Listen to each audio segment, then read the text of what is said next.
चिराग पासवान ने जब कहा था कि बिहार में मध्यावधि चुनाव होगा तो उनकी बातों को अहमियत नहीं दी गई थी, लेकिन वर्तमान बदली हुई परिस्थिति में जिस तरह से जनता दल यूनाइटेड अब दोराहे पर खड़ी है कि उसे क्या फैसला करना है, और ख़ास करके नीतीश कुमार जब दिल्ली गए हैं और दिल्ली में उनके हाव भाव और उनके क्रियाकलापों के बाद जो कुछ भी निकल करके सामने आया है, पार्टी के भीतर जिस तरह के घमासान मचे हुए हैं, इन सारी बातों के बीच में पार्टी के प्रदेश अध्यक्ष उमेश कुमार सिंह कुशवाहा ने जिस तरह से नई बात कही है, हालांकि इस बात को नई भी आप नहीं कह सकते हैं, ये बातें पहले से आरसीपी सिंह कहते आ रहे हैं। आपको याद होगा कि आरसीपी सिंह को हाशिए पर रख दिया गया था। कहा यह जा रहा था कि आरसीपी सिंह का जदयू में कार्यकाल खत्म हो गया है, न तो उन्हें राज्यसभा भेजा जाएगा और न उनका मंत्री पद बचेगा। लेकिन जो देखा आपने वो स्पष्ट कर रहा था कि जदयू के भीतर के घमासान में कहीं ना कहीं आरसीपी सिंह का कद अभी कम नहीं हुआ है। इन सारी बातों को लेकर के उमेश सिंह कुशवाहा ने जो बातें कही हैं वो कई ऐसी पुरानी बातों पर हवा देती है और उसका समर्थन भी करती है। आपको बता दें कि जनता दल यूनाइटेड के प्रदेश अध्यक्ष उमेश सिंह कुशवाहा ने पार्टी के कार्यकर्ताओं के साथ बैठक के बीच में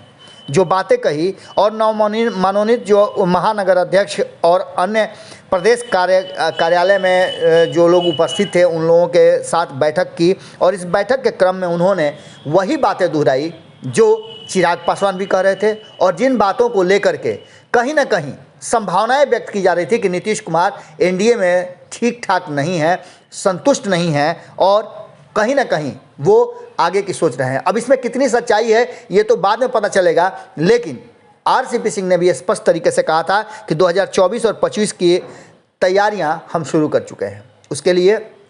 हम प्रदेश भर में लोगों से घूम करके सदस्यता अभियान चलाएंगे और संगठन के विस्तार पर ध्यान देंगे और इसे धारदार बनाएंगे।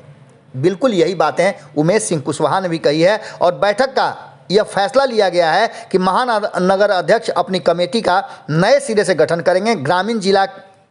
हो या वर्तमान कमेटी, सारी कमेटियों को महानगर के पदाधिकारी जो बने हैं नए, वो सारे लोग मिल करके ग्रामीण जिला से लेकर के महानगर तक सभी कमेटियां जो हैं भंग कर दी गई थी और नए सिरे से इसे बनाई जाएगी। कमेटी से सारे लोगों को पदमुक्त माना जाएगा और नई कमेटी का गठन होगा। इस कमेटी का सबसे बड़ा काम होगा कि 2024 के लिए तैयारियां शुरू करें और 2024 की तैयारियों के बाद ही 2025 का भी आगाज़ होगा। आपको बता दें कि जदयू प्रदेश अध्यक्ष ने प्रत्येक वार्ड में 10-10 समर्पित और निष्ठावान साथियों को पार्टी से जोड़ने की बात कही है और स्वैच्छिक सहयोग राशि संग्रह की भी बात की गई है। आपको बता दें कि संतोष कुशवाहा सहित अन्य नेता इस समय मौजूद थे और सभी लोगों ने मिल करके इस बात का एक तरह से कहिए तो शपथ लिया कि वो 2024 के लिए पूरी जम करके तैयारी करेंगे, उसके बाद 2025 की तैयारियां होगी। इसका सीधा मतलब आप समझ सकते हैं कि नीतीश कुमार पूरी तरह से चुनावी मोड में आ गए हैं और उनकी पार्टी तैयारी भी शुरू कर चुकी है। अब देखने वाली बात होगी कि ललन सिंह और उपेंद्र कुशवाहा सहित पार्टी के अन्य जो वरिष्ठ नेता हैं वो कब चुप्पी तोड़ते हैं और इस विषय पर बात करते हैं, क्योंकि आरसीपी सिंह ने तो स्पष्ट कर दिया कि 2024 और 25 के लिए वो तैयार हो रहे हैं, और वहीं उमेश कुशवाहा के इस बयान के बाद भी स्पष्ट होता है कि जदयू पूरी तरह से तैयारी में जुट गई है। अब देखने वाली बात होगी कि ललन सिंह जो बार बार ये कह रहे थे कि सदस्यता अभियान उनके अनुसार उनके आदेश के बाद शुरू होगा, क्या इस बात पर अमल करती है बाकी की टीम? चुनाव होंगे या नहीं होंगे ये तो आने वाला वक्त बताएगा, लेकिन चर्चाएं ज़बरदस्त हैं। जुड़े रहिएगा भारत लाइव के साथ, खबरें लगातार जारी हैं। अगर ये वीडियो पसंद आई और वह बिहार के राजनीति और बिहारियत से सरोकार रखेनी तो सब्सक्राइब बटन दबा के चैनल के सब्सक्राइब कर ली। ओजे एगो घंटी बा, ओकरा बटन दबा देला से